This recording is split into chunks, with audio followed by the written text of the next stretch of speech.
প্ৰধানমন্ত্ৰীৰ জন্মদিন আহি আছে, কি ধৰণে উদযাপন কৰাৰ ভাবিছে?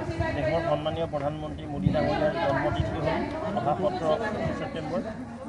17 ছেপ্টেম্বৰৰ পৰা 2 অক্টোবৰ মহামানৱ মহাত্মা গান্ধীৰ জন্মতিথি আৰু সেইদিনাখন লাল বাহাদুৰ শাস্ত্ৰী ডাঙৰীয়াৰ জন্মতিথি। অৰ্থাৎ 17 ছেপ্টেম্বৰৰ পৰা 2 অক্টোবৰলৈকে আমি সেৱা পষেক ভাৰতীয় জনতা পাৰ্টীৰ ৰাষ্ট্ৰীয় সমিতিৰ আগ্ৰহ মৰ্মে পালন কৰিবলৈ ওলাইছোঁ। ইয়াত আমাৰ 3 ধৰণৰ কাৰ্যক্ৰম হ'ব। আমাৰ এটা থাকিব সেৱামূলক কাম, যেনেকৈ ব্লাড ডোনেশ্যন, হেল্থ কেম্প, লগতে বস্তি এলেকাত আমি সেৱা দিওঁ। দ্বিতীয়তে আমাৰ সৃষ্টিমূলক কাম কিছু থাকিব, গঠনামূলক, যেনেকৈ প্লান্টেশ্যন হ'ব পাৰে, স্বচ্ছ ভাৰত অভিযান হ'ব পাৰে।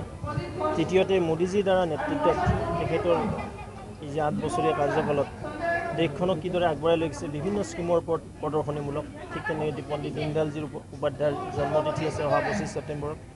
আৰু 2 অক্টোবৰত এই সেৱা পহৰাৰ আমি সামৰণি মাৰিম। 2 অক্টোবৰ দিনাখন মহামানৱ মহাত্মা গান্ধীয়ে যিটো আটাইতকৈ গুৰুত্ব দিছিল, থ্ৰাষ্ট দিছিলে খাদীৰ ওপৰত, খাদী বস্ত্ৰ কিনা, খাদী বস্ত্ৰ যিসকলে উদ্যোগ কৰে তেওঁলোকৰ ওচৰত গৈ তেওঁলোকে ইনস্পাইৰেশ্যন কৰা, ঠিক তেনেকুৱা ধৰণৰ আমি কাৰ্যক্ৰম লৈ এই সেৱা পষেক আৰম্ভ কৰিছোঁ। লোকসভা নিৰ্বাচনক লৈ পেলাই মহিলাৰ কিবা সংৰক্ষণৰ আলোচনা চলিছে নেকি? মহিলাৰ কোনো সংৰক্ষণৰ কথা নাথাকে। মহিলাটো আমাৰ আছে না, কুইন বাইদেউ আছে সাংসদ, বুজি পাইছে না? এইবাৰ বাঢ়িব নেকি? দেখা যাক, সময়ে ক'ব।